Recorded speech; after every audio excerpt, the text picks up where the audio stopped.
So wonderful people. You are warmly welcome to today's episode of the Seer Show, a proud initiative by Prophetess Rhoda Anna Asiedu Mafo, the General Overseer of Manifestation of Holiness. We meet here Mondays through to Fridays for our midnight raw. The time is 4 a.m. Ghana time. We also meet here Mondays, Thursdays, and Fridays for our Zion Hour and Time with the Word of God, respectively. And the time is 4 p.m. Ghana time. Wherever you are, you want to do the calculation to suit your location. It's going to be an amazing time. I bet you will not regret you join us. I want to quickly roll over to my co-host, Joanne, looking so splendid out there. Joanne, what's going on today? Auntie Lina, sorry. Hello, everyone. You're welcome to today's CS show. My name is Joanna, as Auntie Lina said, and I'm humbled to be introducing our CR for today. Before I do that, I'd like to remind us that this program is a proud initiative of the woman of God, Prophetess Rhoda Anna Asiedu Mafo of Manifestation of Holiness.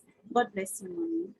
Our CR for today, through self and military development, is a commander with the Ghana Navy. She is a security expert trained in operational and strategic security management, including maritime security. She had her secondary education at St. Francis Secondary School in Akemoda, and then to Oda Secondary School for her GCE O-level and A-level certificates, respectively. She proceeded to the University of Cape Coast and graduated with a Bachelor's of Education Arts category. She then enlisted into the Ghana Military Academy and was commissioned into the Ghana Navy. She has a Master's of Arts degree in International Relations from the University of Ghana. She's a graduate from the Ghana Armed Forces Command and Staff College, Senior Division. She holds an international diploma in logistics and transport and a postgraduate certificate in public administration. She also has a certificate in project management and is currently pursuing logistics and supply chain management with the Kwame Nkrumah University of Science and Technology. Wow. She has served in different capacities with the United Nations missions in Mali and Congo. She has represented the Ghana Navy in various capacities. She's currently the Deputy Director, Supply Department for Procurement and Contract Management at the Naval Headquarters in Ghana. Her hobbies are swimming, reading, and jogging. She's a devout mother and a devout wife and a mother of 5. She is Commander Cecilia Amoo-Welsing. Commander, you are welcome to the CS show. Thank you very much, Joanna, and good day to all of you. Good day, Commander. Commander, I'm curious. I know I might be more curious than the audience we have today. A mother of 5 and a commander in the Ghana Navy. How do you do it? Good afternoon, wonderful worshippers, colleagues on Manifestation of Holiness. Thank you to Sister Lina and most especially to Prophetess Rhoda for this opportunity, and to my host, Joanna. Hostess, thank you so much. It is by the grace of God. It is God who has kept us and given us the strength and the ability to achieve whatever I have achieved today. So if you asked it, it is just by the grace of God. It's not by might, by the power of God. Thank you. I hope I'm loud and clear. Yes, please. We can hear you. Yes, you're loud and clear. All right, thank you. I wanted to find out, what's your day like as a commander in the Ghana Navy? Thank you very much. My day starts with morning prayers on Manifestation of Holiness. As the prayers are going on, you start preparing for the family because the children must also go to school. And so you prepare breakfast for the family. And then by 7:15, you are off to work. First, you have to drop the children off at school. 3 of them are already in the JHS and primary school. And so you drop them off at school, and then you get back to the office. As soon as you get to the office, you have to read in the military, communicate through signal messages from our various commands in the Western and Eastern regions, Eastern commands, let me put it that way, so that if there's any task for you to do, you read through the messages and then you set off the day's activities, whatever. I worked directly under a boss, and he also outlines the activities for the day. And so you get going, whatever tasks you need to accomplish for the day, you do it. If there are meetings, you have to attend those meetings. If there are any reporting you have to do, if there's, sometimes you go out to also give lectures, you have meetings with institutions outside the military, you have to also achieve all those targets. Officially, the armed forces closes at 13:30, because we start work at 7:30. But for those of us at the naval headquarters, our day ends at around 1600, that's 4 p.m. And then you go pick your children from school, come back and prepare dinner. And basically that is how the routine is daily, unless you are tasked to go out of Accra for an assignment, which we normally is part of our duties every day. You are deployed somewhere to go and carry out some duties outside your naval headquarters. That is how the day normally goes. Thank you. Interesting. Interesting. That's a very busy and hard day. I don't know if my host has any questions for you, but if I start asking all my questions, I'm not sure we're getting out today, because I have so many things I want to know. I want to find out, do you have any challenges as being like when you were coming up? Because I realized you entered the Navy in, I think, 2006. I want to find out, were they at that time, I don't know, you know that women were not given lots of opportunities then. I don't know if you had any challenges in the beginning, or because it was the Army and the Navy, there were no difficulties then. Thank you. Enlistment of women in the Ghana Armed Forces, I think, started in 1958 during Nkrumah's time, with the Women Auxiliary Corps, with nurses. Then along the line is told, but enlisting or recruiting women into the main ranks of the armed forces started in 1968. So I think 2018, we celebrated 60 years of women in the Ghana Armed Forces. After my university education, I saw the advert and just got interested that let me try. I had never seen, I've never gone to sea before. I've never seen a naval officer, but I've seen an Air Force officer. So I actually wanted to join the Air Force. But after going through the process, I was given the Navy, and so I accepted it. And I would say since 1968, the Ghana Armed Forces has given opportunities to female enlistment and recruitment into the Ghana Armed Forces. And so it wasn't challenging per se, it was competitive, because when the advert rolls out, for the military academy, for the officer corps, they take our time. We were only 16 for my type of service.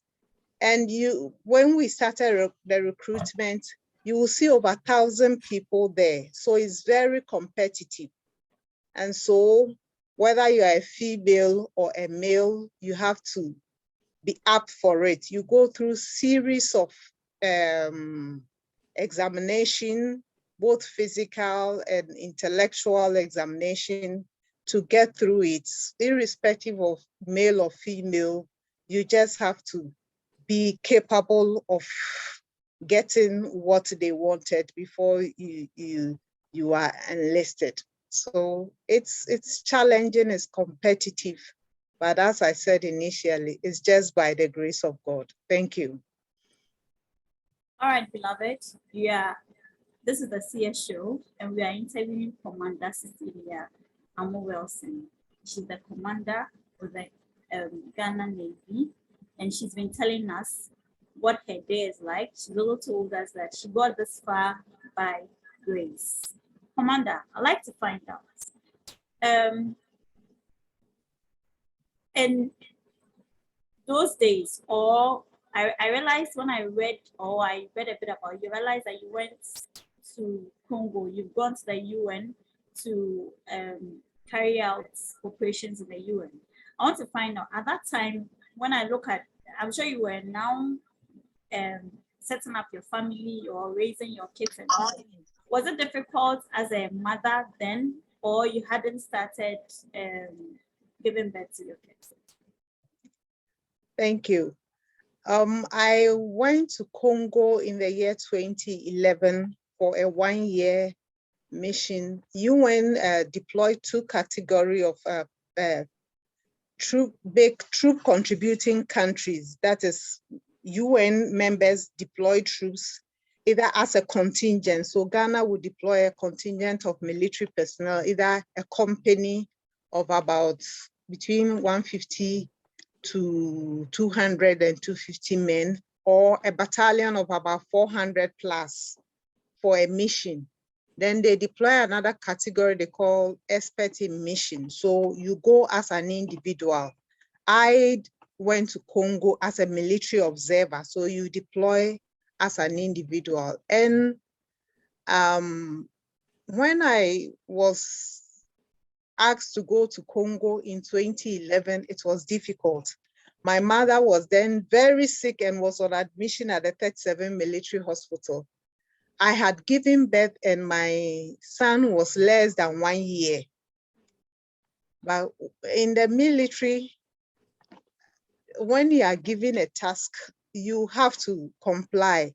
Yes, you can refuse, but you should know that the next opportunity that comes, it will not be yours. It will be given to another person. So you weigh the situation and you assess. Initially, I even called the director and said, because of my mother's sickness and then my son who is less than a year, I cannot go. But then a colleague just walked in and when I told him, he said, Auntie, see, this one you have to try. And putting all the experiences together, I said to myself, I'll go. So I left. And my sister is here, my sister Cynthia Anna. She was the one who came to stand in for me, take care of my family. And then I left as a military observer. What you normally do is you are put in a team site far away from town.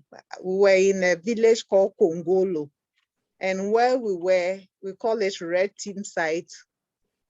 Aircraft, there's no road. Congo is a vast country and access roads are non-existent.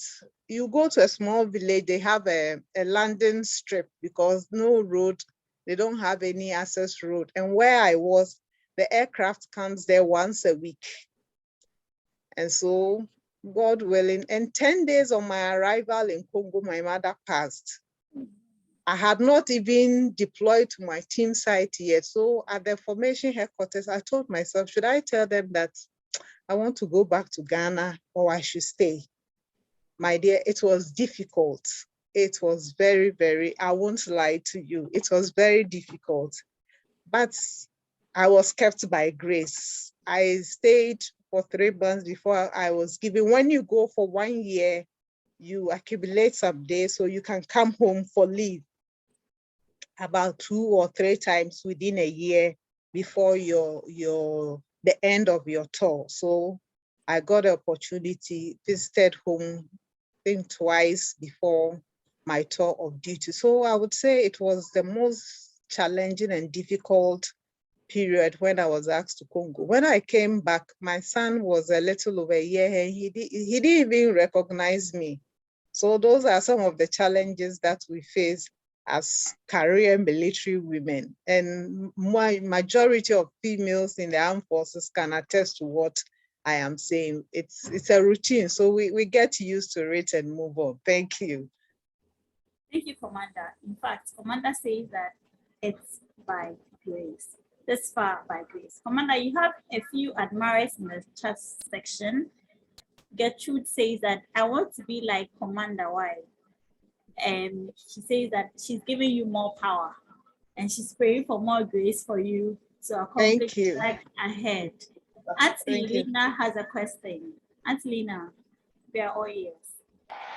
Right. So we are so humbled to have you, Commander, and I have a few things I want to put across. So you made mention, I mean, before I even come to that, looking at your profile, I realized that you studied education as, you know, as your undergrad. Why did you switch from education and decided to go into the Ghana Navy? I don't know if I should wait for this question to be answered, then I move on to, you know, my subsequent questions. Okay, let me answer it.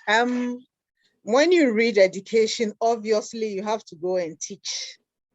But after my national service, I don't know, maybe it was God calling me. I just saw the advert and said, why don't I, instead of going to the classroom to teach, why don't I try and see if this can also fit? I am a quiet person and not, let me say, in Chi Heja Heja. So when I said I wanted to go to the military, people were doubting it.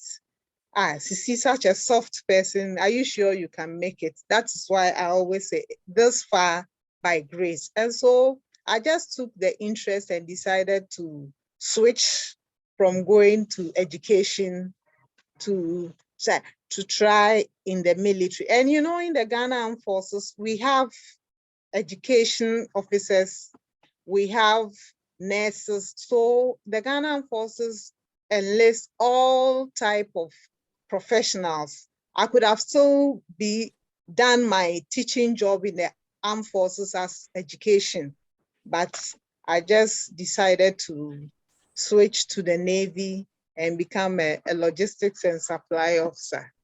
Thank you. I hope I've answered your question. Definitely, you have. So I want to go ahead and ask this.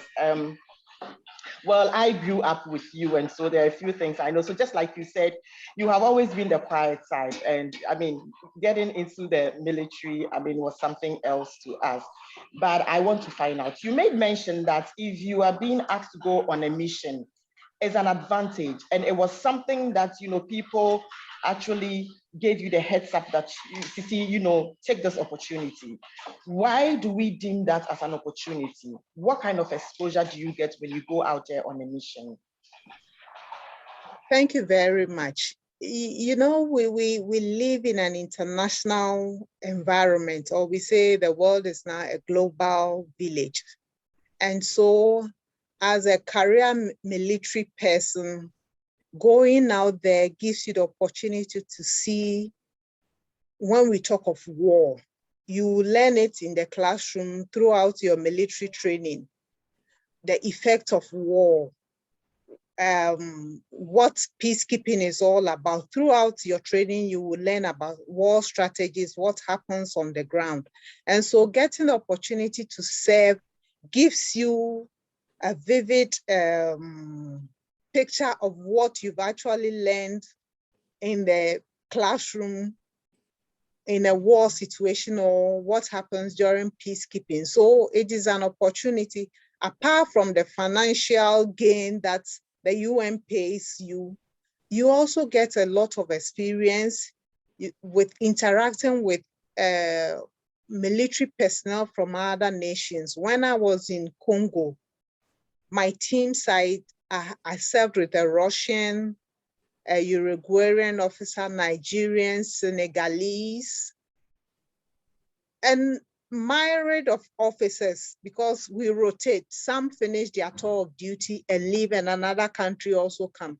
So you have a diversity of nations you are dealing with. You learn a lot from them. And so when you come back home, you appreciate yourself better. You learn what and implement whatever you've learned. You also appreciate that seeing a country like Congo devastated by war since 1960s, the implication of war on a nation and what the United Nations is also trying to ensure peace all over the world. I recently came from Mali and it's no different.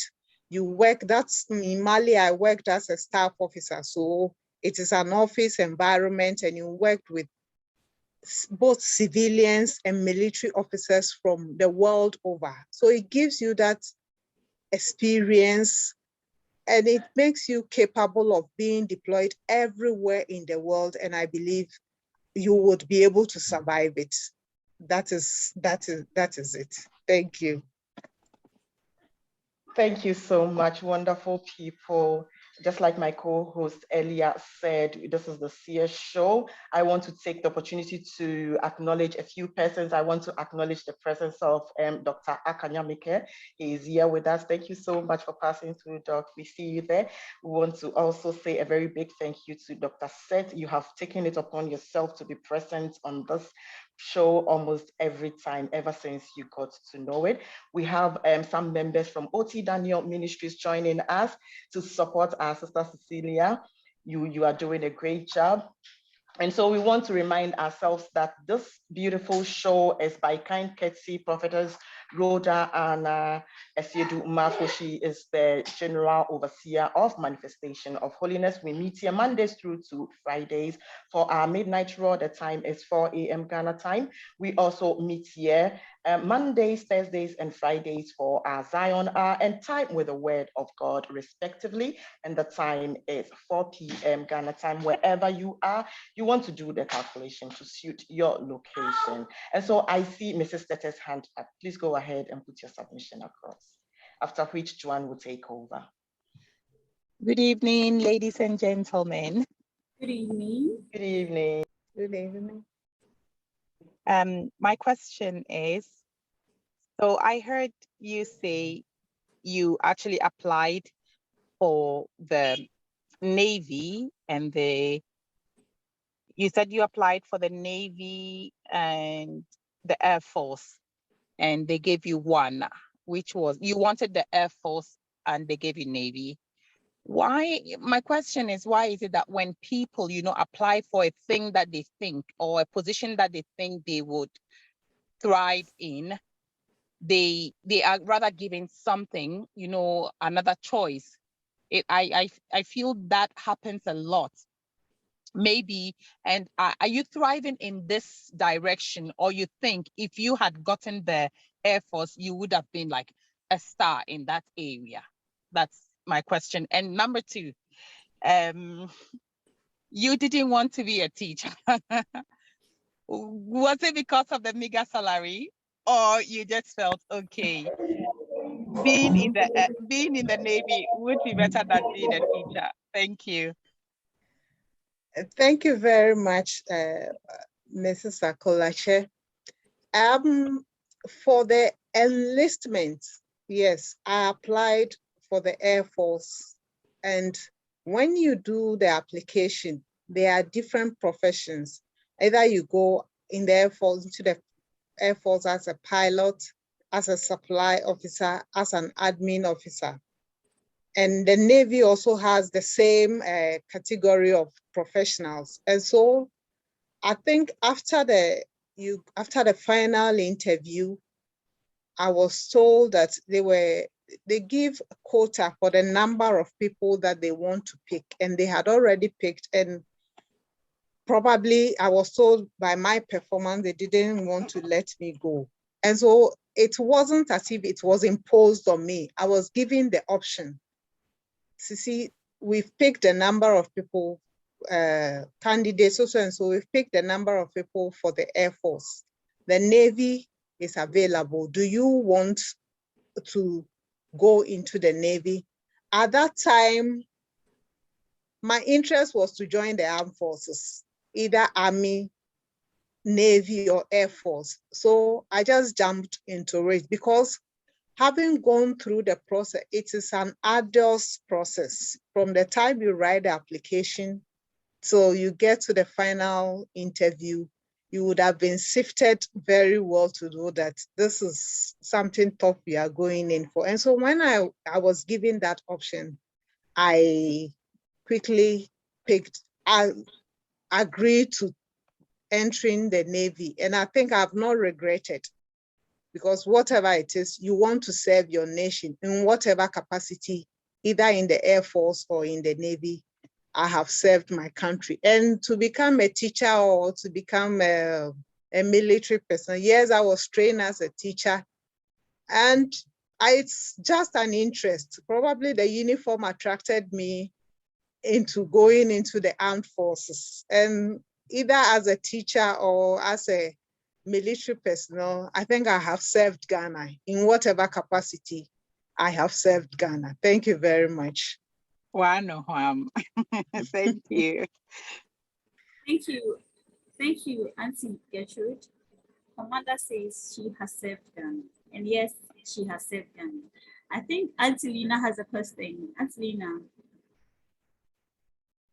Yes, so somebody may be out there and would want to get into any of these three forces, either the Ghana Armed Forces, the Ghana Navy, or the Air Force.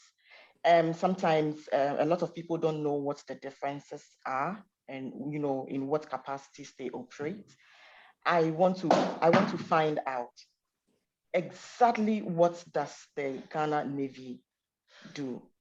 Or maybe you could tell us a little bit of what every one of them does, because I want to believe that you have an idea, what the Ghana Air Force does, the Navy does, and the Armed Forces does. What do they do?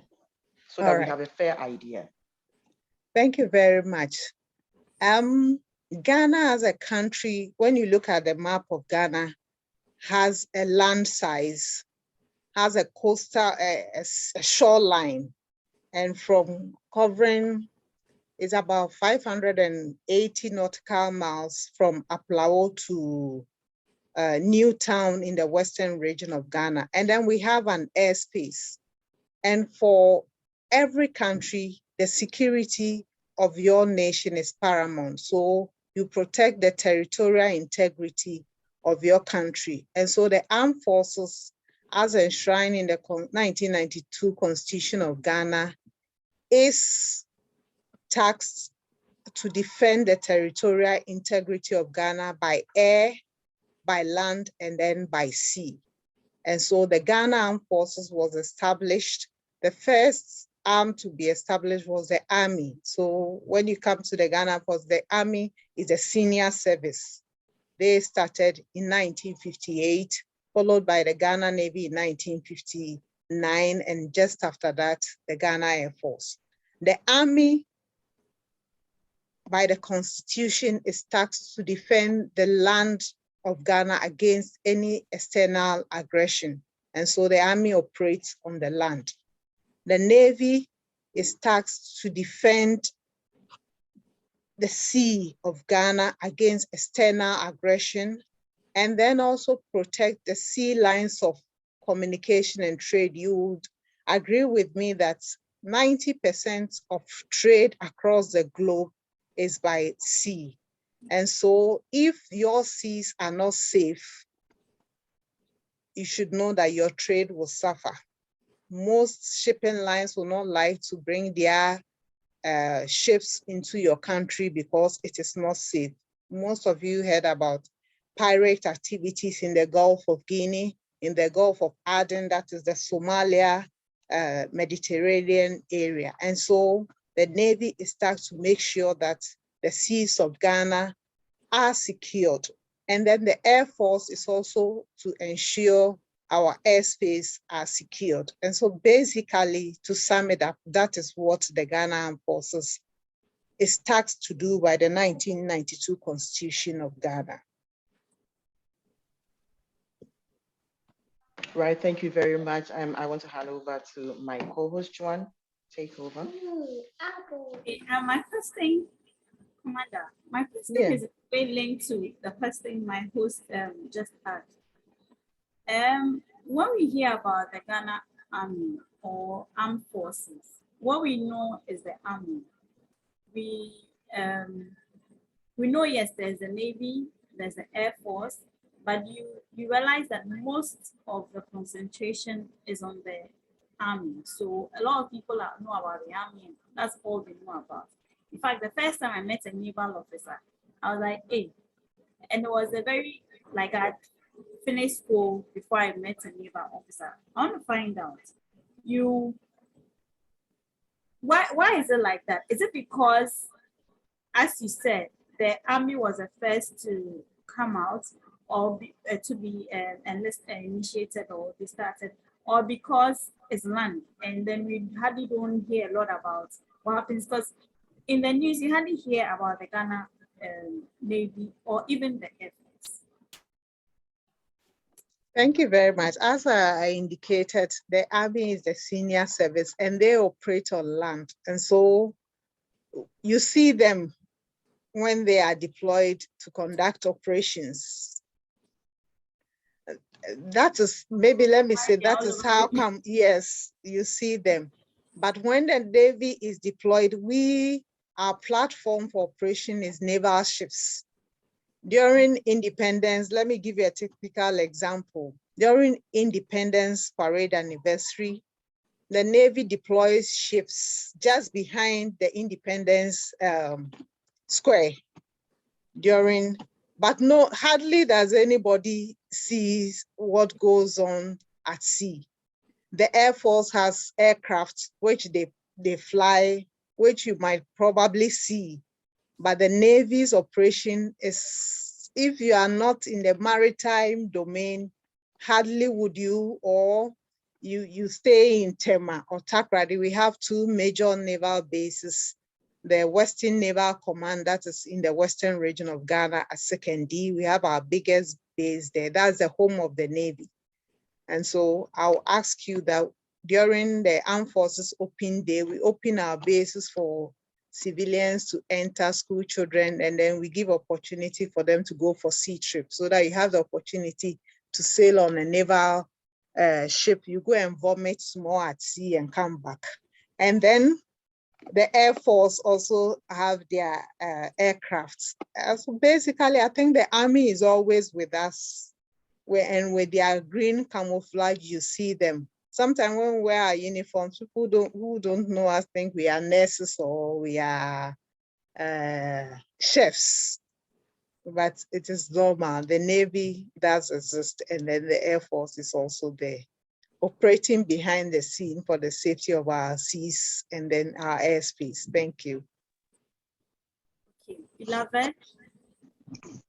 Commander says that yes, the Navy exists, and then the Air Force also exists. They operate behind the scenes to make sure that Ghana's shores are safe and our airspace is safe. This is the CS show and a proud initiative of the woman of God, the prophetess Rhoda Anna. I think Auntie Lena has a question, but before that, I see Mr. Nyameke's dog's hand up. So I think Doc will give us a question, and then Auntie Lena can give her submission. Thank you very much for the opportunity, and kudos for the good work you are doing. Commander, let me start by saying that I really admire women who enter into any form of the security services, be it police, armed forces, Navy, and all that. I'm just wondering, this mantra of what a man can do, a woman can do better, does it apply in the forces? Does it apply in the Navy? In other words, how has your experience as a woman been in the Navy? Thank you.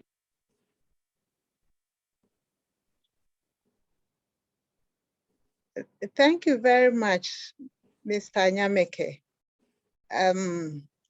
The line was a bit faint. I didn't hear you well, but let me I think you said what a man can do, a woman can do it better. And I didn't get the last part of your question too well. Okay, let me, I was saying that, we all allude to this mantra that what a man can do, a woman can do better. And I'm just wondering whether it's applied in the Navy or it's applied in the forces in terms of discrimination in the roles that are given to men against that which are given to women. Do they take your strength into consideration? Do they take your gender abilities into consideration when they are assigning roles and all that? So I just want you to share your experience as a woman in a system that in the past was believed to be that for men. Thank you. All right. Thank you very much, sir, for the question. Yes. I think the armed forces is seen predominantly as a male domain. And so women venturing into it, and I won't even limit it into only the armed forces. There are some professions which are deemed as male-dominated professions. So women getting into it must be also up to the task. In the military, there's no discrimination, I would say. Enlistment, just yesterday, the enlistment into the military academy was advertised, and there is no discrimination as to what a male or a female can apply to. Yes, even the advanced military like the US Navy, the British Navy, there are some professions or some trade in the military that were limited to men. I trained in South Africa, and when I was there in 2004, diving was limited to only males. Serving on board submarine was only limited to male. And I think Ghana Armed Forces is not an isolation, but over the years, when females started entering the Navy, they were enlisted or recruited into supporting roles, logistics, administration, and supporting roles, let me put it that way. But over the years, I think with the UN issues on gender mainstreaming, the Ghana Armed Forces has also opened up opportunities for all females to serve in whatever capacity. And I'm proud to say it was the Ghana Navy which started it. Formerly, females were not enlisted as executive officers. In the Navy, we have 3 branches. We have executive, that is the sailor, the seagoing officers. We have logistics, and then we have technical. Before we have the other naval trade, those in the medicine, education, and other areas. But I'm proud to say that the Ghana Navy started enlisting females into the executive role. And as I speak to you now, we have the first female commander of a naval vessel, as I speak to you now. So I would say some time back, yes, there was limitation as to which trade or profession you can enter into the Ghana Armed Forces or into the Navy. But now that ceiling, that glass ceiling has been broken. And once you have the capacity and the capability to enter into it, the opportunity is given to you. You wouldn't be considered because you are a female, so you'll be given some preferential treatment. No, when you go for training, it is the same training for everyone.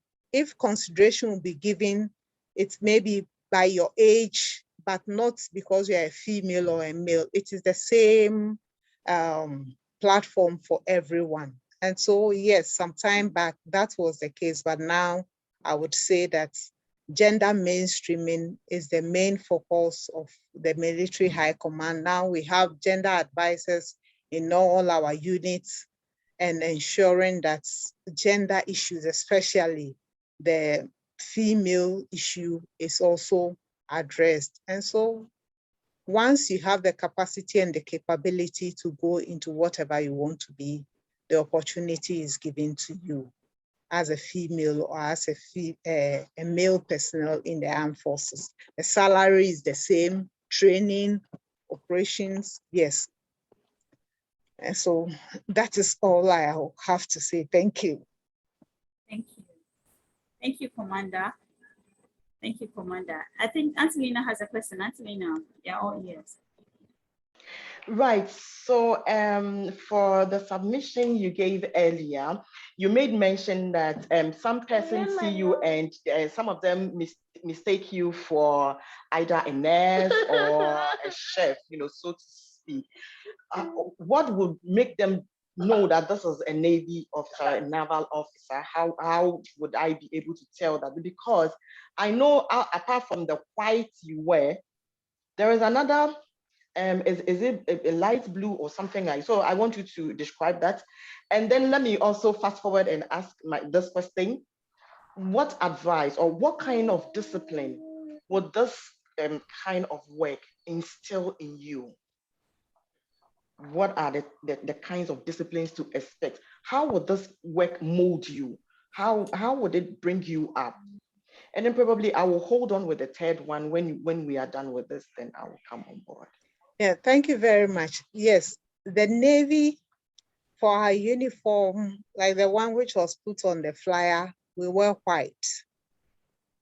Ashore, when I say ashore, when we are in our offices on land, but going to sea, we wear the navy blue uniform,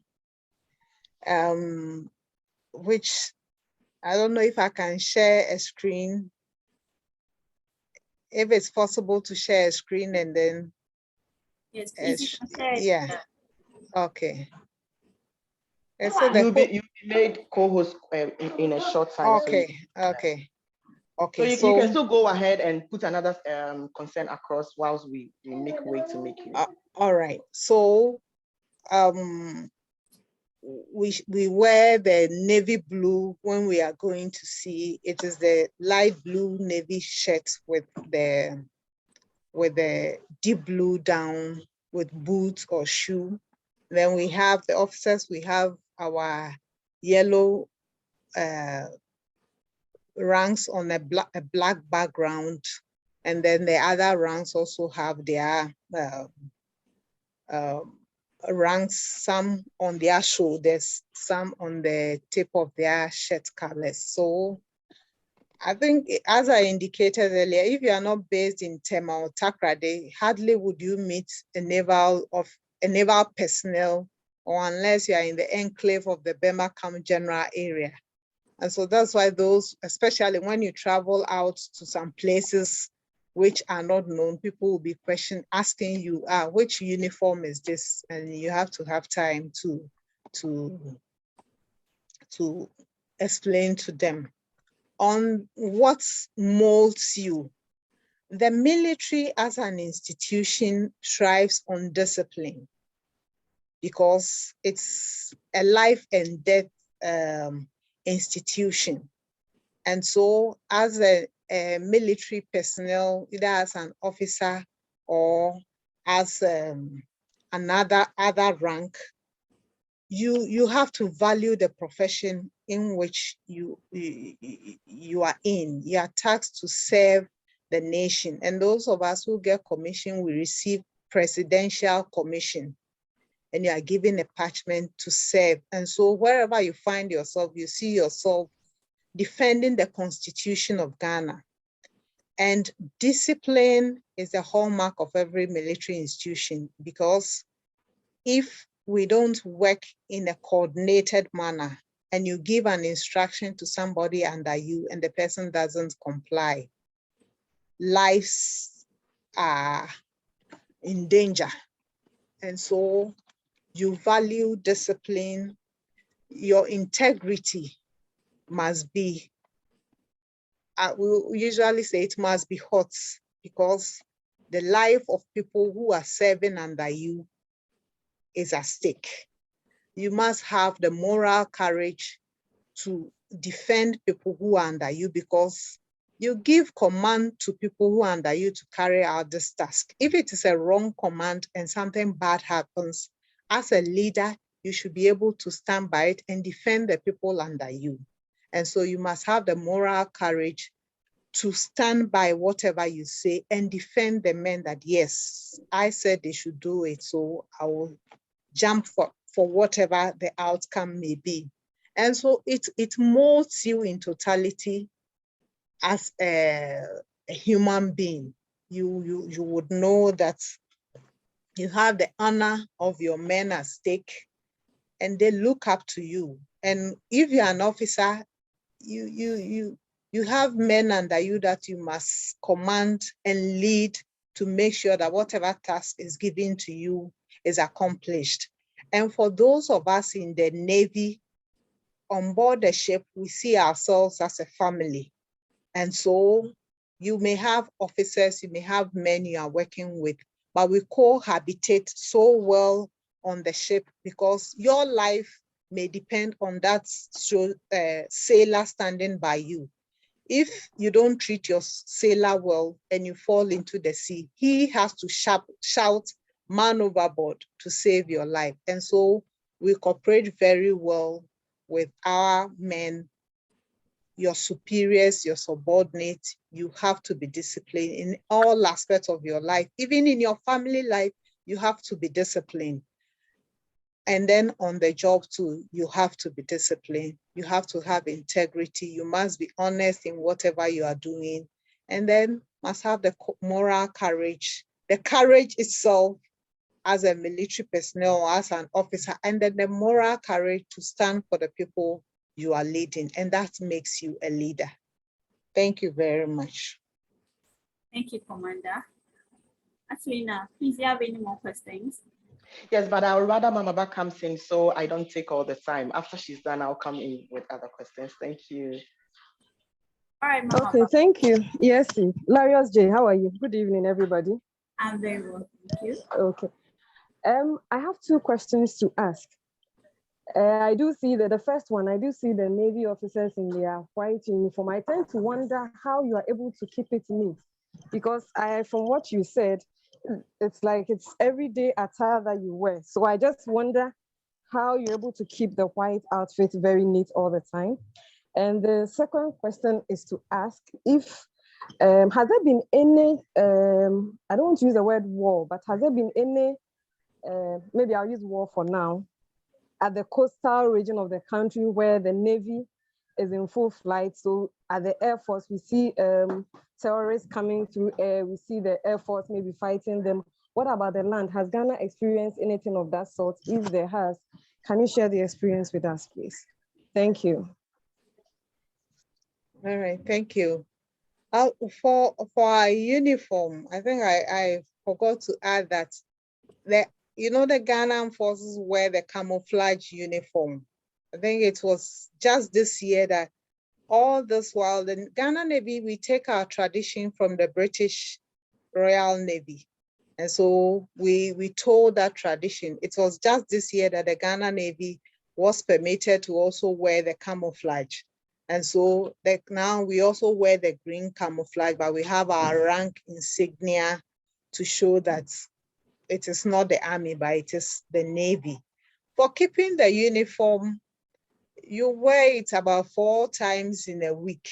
And so for you to be clean, presentable, in ship shape, that is what we usually say, you have to maybe have about 3 or 4 uniforms that you have to be changing every day, depending on the activities that you are involved in. And so it's a daily routine. And when you do it over years, you get used to it.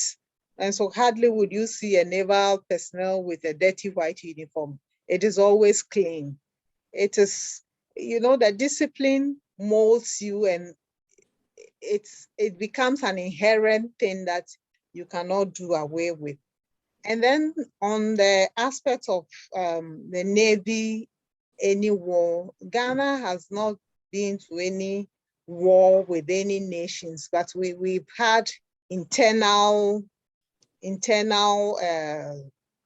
issues. But the Gulf of Guinea is engulfed with pirate activities. And so internationally, we know that the Navy, all maritime, we call it the littoral states of the Gulf of Guinea, the countries that have sea, starting from Cameroon, Nigeria, Cote d'Ivoire, Togo, Ghana, we come together to fight pirate activities on our coastlines. So I think it was in 2016 or so, I don't want to quote wrongly. The Ghana Navy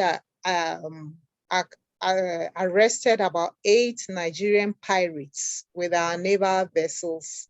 And it's not easy to arrest or get hold of pirates because their operations are so swift. They come in small boats, perform their operation, get whatever they want to get, and then leave. But by dint of hard work, we arrested 8 naval vessels, brought them to ashore, and then they were prosecuted. And that is what we always do. And we go for patrols, ensuring that the sea lines of communication, the ships that sails through our waters are safe and secured. Because if you can read about it, if your sea lines are not safe, most of the international ships flying our waters have to pay more insurance. And so, but if they know that we have a formidable naval force ready to secure the seas, insurance goes down. And you know, when the insurance are high, it will be translated in the price of goods that we buy in Ghana. Apart from that, we hear of illegal fishing activities in our seas. So the Ghana Navy, in collaboration with the Fisheries Commission of Ghana, conduct fisheries patrol to ensure that countries or most of these foreign vessels do not fish in our waters. They fish in our waters, carry the fishes away and go and sell. So we patrol to make sure that illegal ships don't fish in our waters. And so the Navy also collaborates with the Ghana Fisheries Authority. We also collaborate with Ghana Maritime Authority so that any illegal vessels that sail into our waters, we notify the authorities involved to also make sure that these vessels are also brought into book. Some vessels come, they have to register with the Ghana Maritime Authority before they can operate in our waters. And so that is basically what the Ghana Navy does, and a lot more. Thank you. All right. Thank you very much, Commander. Auntie, please. Right, so that's a follow-up question to what Mama asked where regards the uniform. And I want to find out, I mean, I know that, well, I have worked with a uniform unit for quite some time before. And so I want to find out, are you permitted to buy your own uniforms? Or maybe you would have to wait till, you know, it comes out, the quota comes out and your portion is given to you. And I mean, how long would you have to wait for that? If that is not too a sensitive question to ask, maybe you can go ahead and let us know. Well, uniforms are issued to us. We call something initial issue. So at every point, maybe in a year, you are giving uniforms. But for individually, if you want to get your own uniform, there are approved service shops within the camp that sell standard military uniforms or naval uniforms, even within our naval headquarters. We call it a personnel thrift shops that sell all our uniforms and accoutrements. And so you can walk in there and get additional uniforms for yourself if you so wish. But uniforms are issued to us from time to time for us to use. But if you want to get an extra one, yes, there are shops available within the military enclave or the cantonment for you to buy from. Thank you. Right. Let me quickly also ask this. You are paying your dues to Mother Ghana because you are still in service. That is why I'm putting it that way. It's a going concern. Now, if you have to come back into this world, would you still want to join the Ghana Navy, or you would want to pay your dues by teaching, or you have something else in mind? If this is not a hot blow, you can go ahead and let us know. Thank you very much, Lina. I would say I have not regretted joining the Ghana Navy. And so if I would have to come back into this world, I will still join the Ghana Navy. The Navy leads the way. I love the Navy. And so I would always join the Navy. Thank you. When you put on your uniform and you stand in the mirror, what comes into your head? What comes to mind? Wow.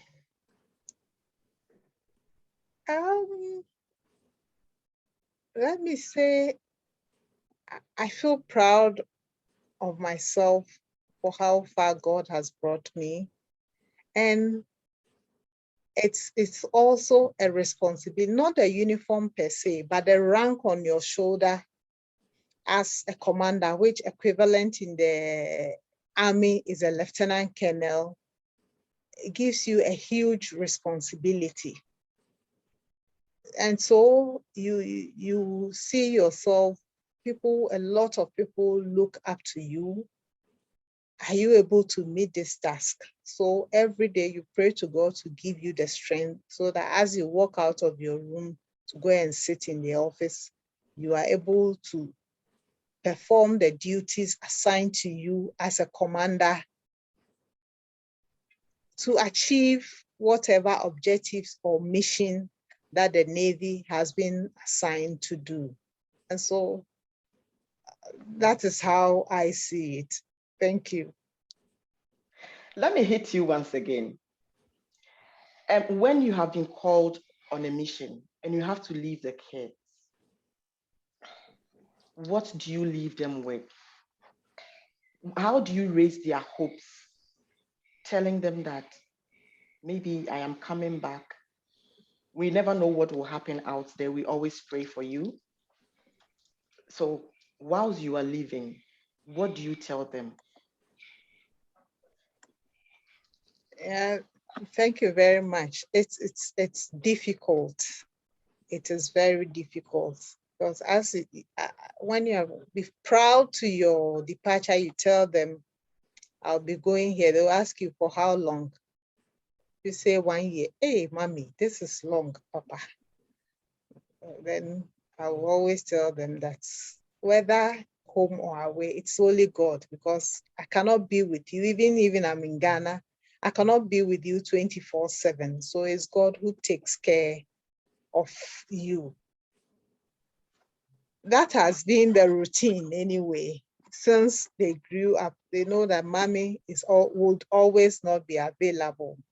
And so sometimes when you go, they'll ask you, are you coming for leave? When are you coming back? But I think my children have gotten used to it, and they have the strength to they don't, my absence, I would say, yes, it has an effect as a mother when you are not away from home. Let me give you a typical example. When I was in Mali the whole of last year and I came back to Ghana for leave. When I got home, in fact, I was seeing them, we speak through video, but that one, you don't see a true picture. But when I got home for leave, I realized that they had grown lean. So I asked them, don't you eat? They said, Mommy, we eat. And so when I went back, you are always given the opportunity to extend your stay.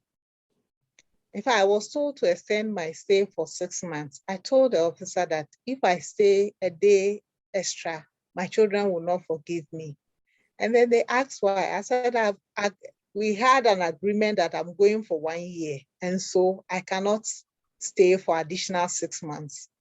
And so that is what they have been battling with, and it is difficult. And so when the 1 year came, I had to quickly come back home, because if I break that agreement next time, they won't forgive me. And so it is difficult, but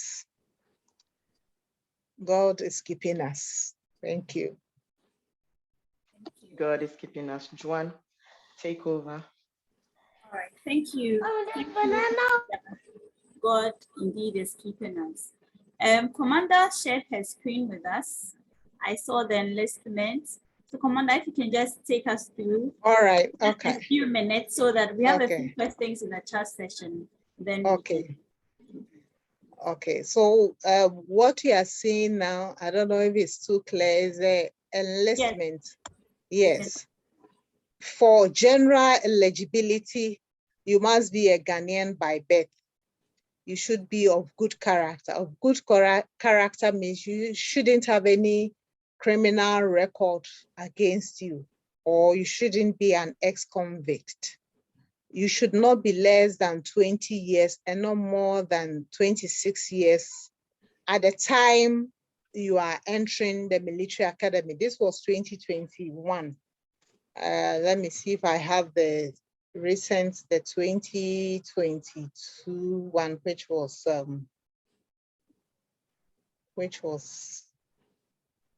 which came out yesterday.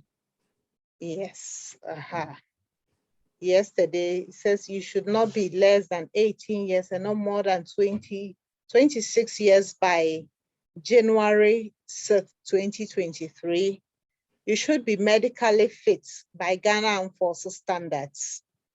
You must pass pre-joining fitness tests, be of minimum height of 1.68, that is 5.6 for males, and 1.6 meters or 5.4 for females.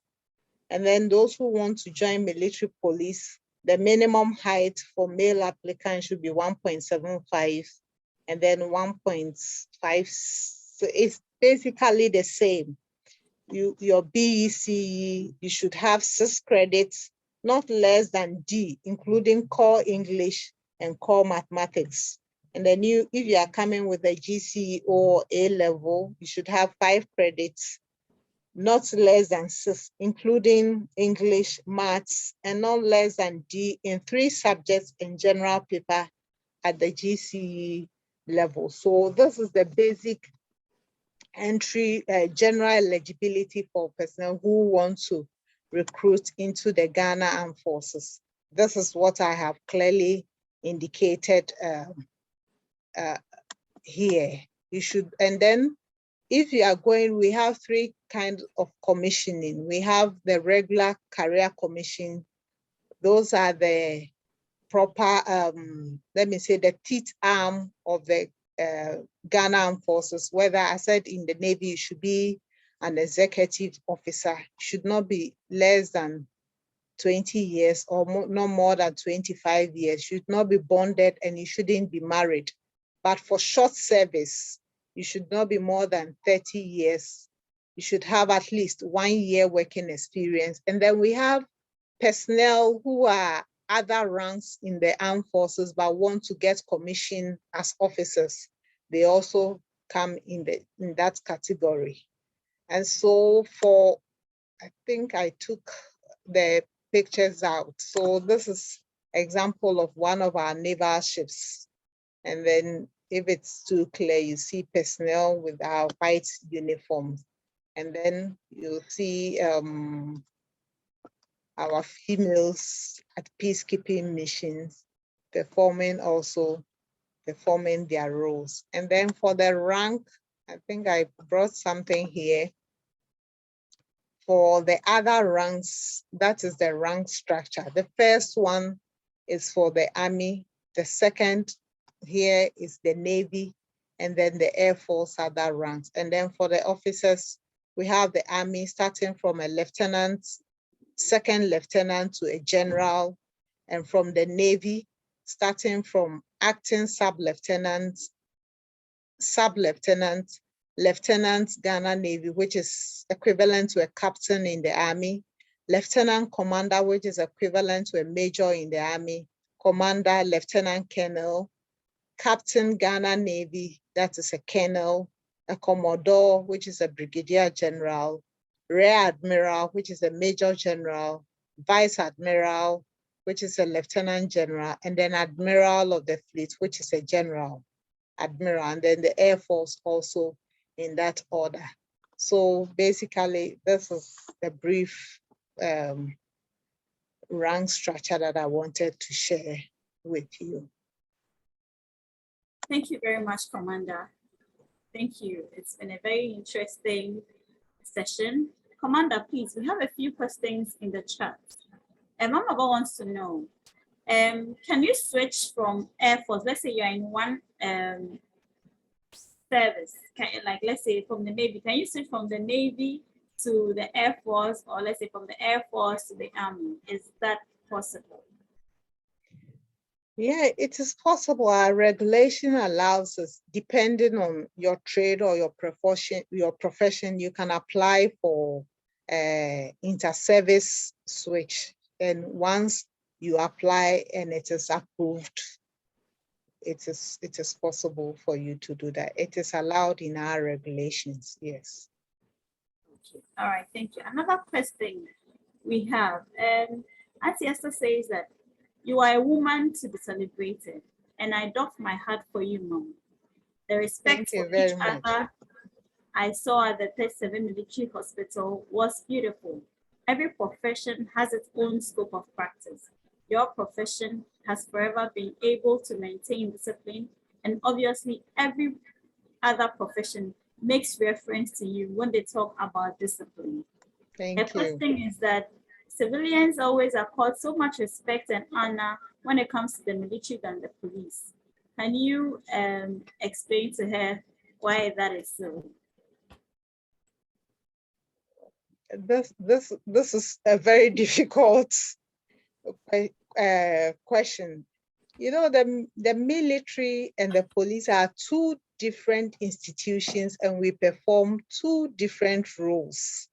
Our training is different. Everything is different. The only thing that identifies us is that we wear uniform. Even the uniform, the colors are different.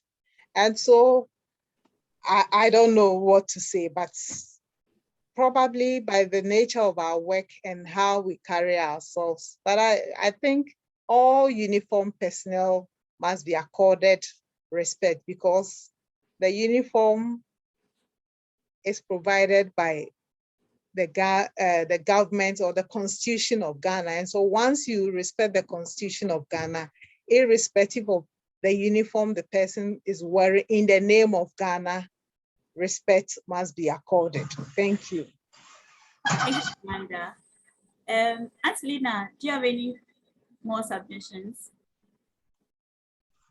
That's actually an old hand. But I want to say that our guest for today is fully loaded.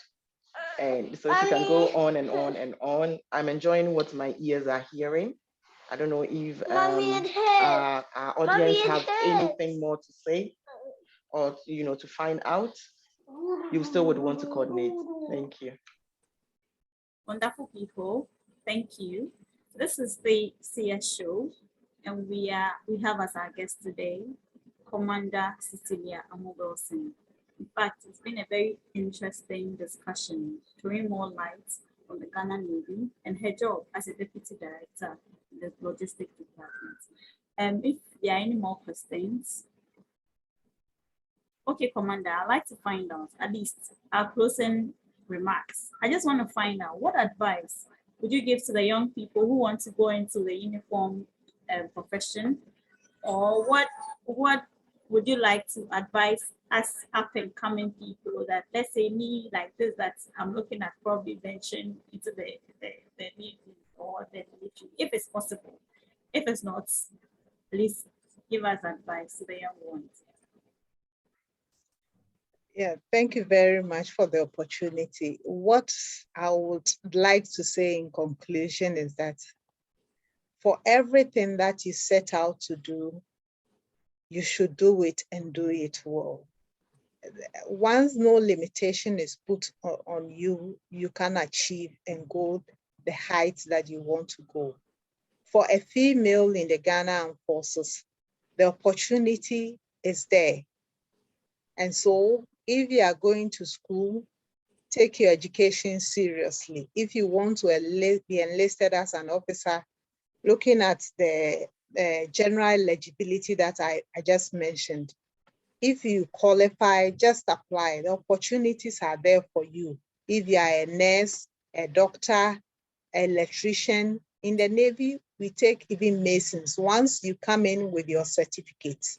So make sure whatever trade you are learning, you should get a certificate to back it up. Because when we go for recruitment, as I realize that it says, I've done a mason, I can do it. What's Ghana, we believe, what certificate do you have to show for it? So get qualified certificates and then try it. The opportunities are there for females, for male, and we can achieve whatever we want to do. Thank you very much. Thank you, Commander. I mean, wonderful people. It's been an interesting session with Commander Cecilia Amoo-Welsing. Commander says that she's come this far by grace and also discipline, integrity, and moral courage is what you need to be in the position she is in, and she holds those traits in high esteem. I think we've come to the end of our session for today. Wonderful people, thank you for joining us. And Commander, thank you very much for availing yourself. It's been an honor and we've learned so much from you. Thank you. Thank you for having me. You're welcome. Aslina, do you have anything to add to it? Well, we want to say a very big thank you to our cherished audience. Without them, the CS show would never come on. I mean, what would we do if all these wonderful people are not on? Absolutely nothing. So we want to say a very big thank you to them for making themselves available to, get to know what is going on around us. We love you so much and there is absolutely nothing you can do about it. I want to say a very big thank you to you, Joanne. You have been amazing. You are always ready to step in. Thank you so much. Keep up the good job you are doing. I want to say a very big thank you to Dr. Seth and also Dr. Aka Nyameke for passing through. And of course, we want to say a very big thank you to the woman of God, Prophetess Rhoda and Asiedu Mafo, for this great initiative. Keep it up, El Mama. We love you. All right, so with that said, I think we've come to the end of our CS show. So we'll see you next week with a very interesting topic as usual. See you. Bye-bye for now.